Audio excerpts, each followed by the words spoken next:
संध्याकाळच्या वेळी झटपट आणि कुरकुरीत असं स्नॅक्स बनवायचं तर हे स्नॅक्स बनवून पहा. खूप छान लागतं. साहित्यही खूप कमी लागतं आणि सोबतच आपण बनवणार आहोत चटणी. तर बघू शकता किती कुरकुरीत झालं आणि एकदम आतून सॉफ्ट जाळीदार स्पॉन्जी आणि जबरदस्त टेस्टी लागतं. आणि ह्या जर चटणीबरोबर तुम्ही खाल्लात ना तर एकदम अप्रतिम लागतं. तर एकदा नक्की बनवून पहा आणि मला सांगायला विसरू नका बरं का. याआधी माझ्या चॅनलवरती स्नॅक्सची बऱ्याच रेसिपी आहेत, तुम्ही पाहू शकता. तर सुरुवातीला आपण काय करणार आहोत, चटणी बनवून घेणार आहोत. तर इथे मी घेतलेलं आहे ओलं खोबरं, अर्धा कप ओलं खोबरं घेतलेलं आहे. आता या चटणीला छान अशी बाइंडिंग आणि टेस्ट येण्यासाठी आपण इथे घालणार आहोत फुटाणा डाळ, जी चिवड्यामध्ये वगैरे वापरतात ना, यामुळे चटणीला दाटसरपणाही छान येतो आणि टेस्टही छान येते. तर 2 हिरव्या मिरच्या मी घेतलेल्या आहेत. आता तुम्हाला तिखट किती हवं आहे त्यानुसार हिरवी मिरचीचं प्रमाण कमी जास्त करू शकता. छोट्या 2 लसणाच्या पाकळ्या घालायच्या, जास्त लसूण वापरायचं नाही आहे. त्यानंतर थोडंसं जिरं घालायचं आहे, छोटा चमचा जिरं घातलेलं आहे. चवीनुसार घालायचं आहे मीठ आणि सर्वात महत्त्वाचं म्हणजे कोथिंबीर जरा जास्त घाला. कोथिंबीरमुळे कलरही खूप छान येतो आणि टेस्टही छान येते. आता यामध्ये थोडं पाणी घालून आपण ही एकदम बारीक वाटून घेणार आहोत. तरी बघा चटणी मस्त एकदम अशी बारीक वाटून घेतलेली आहे. छान कलरही खूप सुंदर आलेला आहे आणि टेक्स्चरही तुम्ही बघू शकता. मस्त दाटसर अशी आपली ही चटणी तयार झालेली आहे. कुठल्याही स्नॅक्सबरोबर तुम्ही ही खाऊ शकता. आता आपल्याला लागणार आहे इथे उडदाची डाळ. तर उडदाची डाळ बघा, एक मोठा कप भरून मी उडदाची डाळ घेतली होती आणि 4-5 तास भिजत ठेवायची. अशी मस्त मऊ झाली पाहिजे डाळ. आणि जास्त वेळ नसेल तुमच्याकडे तर गरम पाणी घालून भिजत ठेवायची. 1-2 तास जरी ठेवलात ना तरी डाळ छान भिजली जाते. आता त्या डाळीमधलं सर्व पाणी काढून घ्यायचं आहे आणि हे मिक्सर जारमध्ये आपल्याला ही वाटून घ्यायची. तर इथे मी छोटा मिक्सर जार घेतला आहे, कारण ना छोट्या मिक्सर जारमध्ये ना डाळ व्यवस्थित वाटली जाते. आता ही डाळ मी 2 वेळा वाटणार आहे, थोडी-थोडी करून. म्हणजे का आपल्याला यामध्ये पाणी घालायचं नाही ना, त्यामुळे छोट्या मिक्सर जारमध्ये व्यवस्थित वाटली जातं. आता यामध्येच ना मी 2 हिरव्या मिरच्या घालते. आता तुम्हाला तिखट जास्त आवडत असेल तर अजून एखाद मिरची तुम्ही वाढवू शकता. आता पाणी न घालता बघा ही एकदम बारीक वाटून घेते मी. तर थोडंसं आता इथे 1 चमचाभर पाणी अजून मी घालते.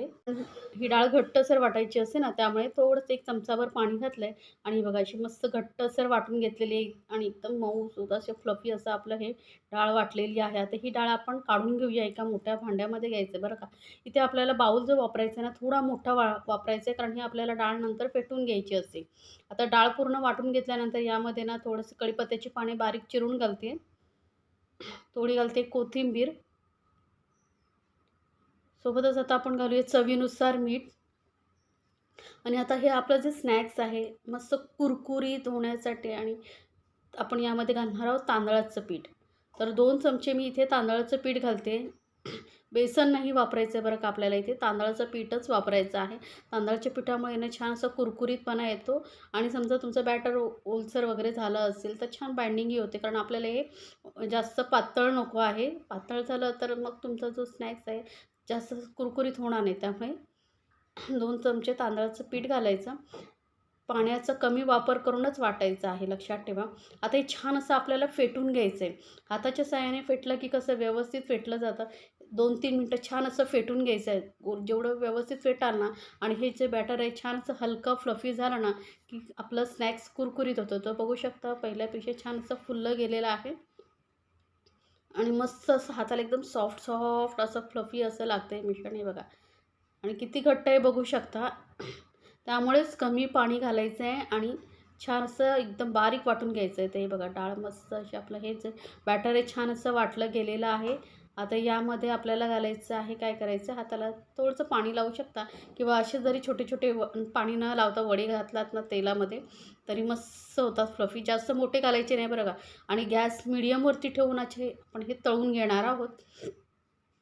तर तेल चांगलं तापलं की मस्त वडे सोडायचे आतमध्ये आणि एक वेळा जास्त वडे सोडू नका, नाहीतर काय होतं माहिती आहे ना, ते थोड्या वेळाने फुलतात. त्यामुळे त्यांना मग जास्त जागा मिळणार नाही फुलण्यासाठी. त्यामुळे जास्त न घालता जेवढे कढईमध्ये मावतील तेवढेच थोडे घाला. तर बघू शकता मस्त असे आपण हे वडे घातलेले आहेत. आता हे ना थोड्या वेळाने बघू शकता थोडी साईज तुम्हाला वाढलेली दिसेल, मस्त फ्लफी होतात. तर हलकेशी यांना परतून दुसऱ्या साईडने आपण यांना तळून घेऊया. मस्त असा सोनेरी कलर येईपर्यंत आपल्याला हे तळून घ्यायचे आहेत. गॅस मिडियमवरती ठेवल्यामुळे काय होतं, आतपर्यंत छान असे तळले जातात. आता इथे आपल्याला यामध्ये ना आपल्या भाज्या वगैरे न घालताच हे स्नॅक्स बनवायचं जबरदस्त टेस्टी लागतं. जसे मेदूवडे आहेत तसेच आपण हे बॅटर बनवलेलं आहे. पण हे छोटे मेदूवड्याचा शेप नसेल जमत तर हे तुम्ही बनवून खाऊ शकता. तर बघा मस्त कलर आलेला आहे, कुरकुरीत झालेले आहेत. आता हे स्नॅक्स मी काढून घेते आणि गरम गरम हे स्नॅक्स आपण मस्त असे चटपटीत चटणीबरोबर सर्व करूया. एकदम अप्रतिम लागतं खाण्यासाठी खरंच. घरी पाहुणे वगैरे येणार असतील ना, तर तुम्ही एकदा नक्की बनवून पहा. बाहेरून कुरकुरीत आणि आतून एकदम सॉफ्ट असे स्पॉन्जी आपले हे स्नॅक्स बनतात. बघूनच तुम्हाला कळेल असेल आतून किती सॉफ्ट स्पॉन्जी झालेले आहेत. तर एकदा नक्की बनवा आणि मला सांगायला विसरू नका बरं का, तुम्हाला ही रेसिपी कशी वाटली. अशा छान छान रेसिपीसाठी आपल्या